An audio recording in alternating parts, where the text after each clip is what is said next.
Hello दोस्तों, ओम शांति। चलिए दोस्तों, अब हम अपने परम पिता परमात्मा भगवान के दिव्य स्वरूप को जानते हैं कि उनका असली रूप कैसा है। देखो दोस्तों, जनरली हम देखते हैं कि जैसा माता पिता होगा बच्चे का रूप वैसा ही होगा। देखो, हाथी का बच्चा हाथी के रूप का होता है, बंदर का बच्चा बंदर के रूप का होता है, शेर का बच्चा शेर के रूप का होता है। ऐसे ही मनुष्य का बच्चा मनुष्य के रूप का होता है, ठीक है ना, इंसान। तो दोस्तों देखो, ऐसे ही हम आत्मा परमात्मा कहते हैं कि ये जो शरीर है ना, ये बार बार विनाश को पा जाता है, यानी कि मृत्यु को पा जाता है, और फिर वही आत्मा फिर नए जन्म में शरीर लेकर के फिर से रीबर्थ ले लेती है। तो अब कौन सी चीज़ है जो कि कभी मरती नहीं, अजर अमर अविनाशी है? वो है आत्मा, जो कि परमात्मा कहते हैं ये कभी भी नहीं मरती, अजर अमर अविनाशी है। सिर्फ इसके अंदर शक्ति कम या ज़्यादा होती है, और गुण या अवगुणों में ये लिप्त होती है। अच्छे कर्म किए तो गुणवान मानी गई, और अच्छे ही आगे जीवनों में उसका कनेक्शन होता है, जाती है। और अगर गलत कर्म किए तो आगे गलत ही रास्ते उसे मिलते हैं। ये कर्मानुसार होता है सब कुछ। तो इस प्रकार परमात्मा कहते हैं कि तुम शरीर नहीं आत्मा हो। परमात्मा कहते हैं मैं भी आत्मा हूँ, मेरा भी उतना ही रूप है जितना कि तुम्हारा, लेकिन मैं क्योंकि तुम्हारी तरह शरीर में जन्म मरण में नहीं आता ना, इसलिए मैं परम धाम में ऑलवेज रहता हूँ, तुम्हारा पिता रहता हूँ, ताकि तुम्हारे हर कृति के ऊपर ध्यान रख सकूँ। और जब तुम बहुत बहुत बहुत दुखी हो जाओ नीचे दुनिया में एक दो के साथ, तो मैं तुम्हारी संभाल कर सकूँ। इसलिए मैं आत्मा के रूप में ऊपर ही रहता हूँ। नीचे आऊँ तो जन्म लूँ ना, जब मैं नीचे आता ही नहीं तो जन्म भी मैं कैसे लूँ, क्यों लूँ, मुझे ज़रूरत नहीं है। तो इस प्रकार परमात्मा कहते हैं मेरा सिर्फ इस समय, जब ये कल्प का एंडिंग है ना, तो उस समय ही अवतरण है, जो कि मैं ब्रह्मा के तन में अवतरित होता हूँ, आता हूँ, मतलब प्रकट होता हूँ, और फिर पूरे विश्व को सारा ज्ञान भी देता हूँ, अपने बारे में, तुम्हारे बारे में, सबके बारे में बताता हूँ। जैसे एक माँ के गर्भ में 9 महीने बच्चा है, अंदर बच्चे को कुछ नहीं पता, लेकिन माँ को तो पता है ना कि मेरे अंदर बच्चा एक अच्छा बच्चा है, उसको मैंने अच्छा खान पीन देना है, अच्छा साहित्य पढ़ूँ ताकि उसकी नॉलेज अच्छी हो, बड़ा होकर बड़ा ज्ञानवान बने। बिल्कुल इसी प्रकार से मैं भी पूरी सृष्टि को अपने कंट्रोल में रखता हूँ, लेकिन तुम्हें नहीं पता तुम कहाँ किधर जन्म ले लेते हो, कैसे एक दो के घर में पैदा हो जाते हो, कैसे संबंध रिलेट कर जाते हैं, लेकिन मुझे सब कुछ मालूम है, तुम्हारा सिजरा मुझे पता है।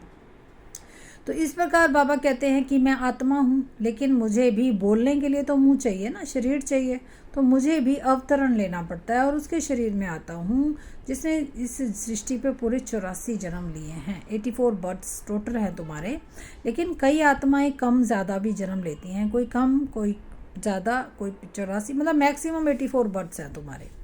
तो इस प्रकार बाबा कहते हैं जिसने पूरे 84 जन्म लिए हैं, और इस समय भी जिसके तन में आके मैं 100 साल का मेरा पार्ट है इसके तन में, तो मैं पूरा इसके साथ रोल प्ले कर रहा हूँ, क्योंकि सारा ज्ञान मेरे पास ही है, पूरे विश्व को दे रहा हूँ और संभालना भी है। तो इसलिए परमात्मा कहते हैं जो 100 साल जो धरती का वासी जन्म लेता है धरती पे, तो मैं उसके द्वारा ही सारा देता हूँ कनेक्शन। तो इस प्रकार वही आत्मा फिर सतयुग में जन्म लेगी, मेरे गुणों में पूरी आ जाती है, तो इसलिए वही आत्मा फिर सतयुग में पहला जन्म लेगी और कृष्ण का रूप लेगी, वो पहला कृष्ण बच्चा वही है। तो इस प्रकार बाबा कहते हैं कि मैं जन्म मरण में नहीं आता। श्री कृष्ण यानी अभी मैं उसका नाम ब्रह्मा रखता हूँ, ब्रह्मा यानी ब्रह्म की माँ। मैं कौन हूँ? ब्रह्म का पिता, तो वो ही उसके अंदर आया, तो मैं वो हो गई ब्रह्म की माँ, ठीक है ना। तो और फिर उसके द्वारा सब ज्ञान दिया मैंने। तो इस प्रकार से बाबा कहते हैं कि मैं जन्म मरण में नहीं आता, फिर वो पहला बच्चा जो 100 साल मेरे साथ पार्ट प्ले कर रहा है, वही फिर सतयुग में पहला जन्म लेगा और कृष्ण के रूप में लेगा। वही ब्रह्मा फिर कृष्ण जन्म लेकर के आएगी सतयुग में पहला बच्चा। तो इस प्रकार बाबा हमें कहते हैं। अब देखो दोस्तों, वो ज्योतिर्बिंदु है, ठीक है। तो वैसे भी हम देखते हैं मंदिरों में, कहीं भी जाएं तो चर्चों में जाओ, कैंडल जलाते हैं, मंदिरों में दिया जलाते हैं ना। दिया का प्रतीक, असल प्रतीक वो ज्योतिर्बिंदु का है कि अपनी आत्मिक ज्योत जलाओ, लेकिन हम इसको ना समझ के नॉर्मली दिए जलाते रहते हैं। तो देखो दोस्तों, वैसे भी गाया भी गया है ना कि हम कैसे ज्योतिर्स्वरूप है। देखो कहते हैं ना, गर्भ से निकले बाहर आयो, दर्शन पायो ज्योति का, है ना। बड़े हुए स्कूल गए तो ज्ञान करायो ज्योति का, पंडित आए और कथा सुनाई तो दीपक जलायो ज्योति का, शरीर छूटा और शमशान गए तो दीपक जलायो ज्योति का, जीते ज्योति मरते ज्योति, खेल है सारा ज्योति का।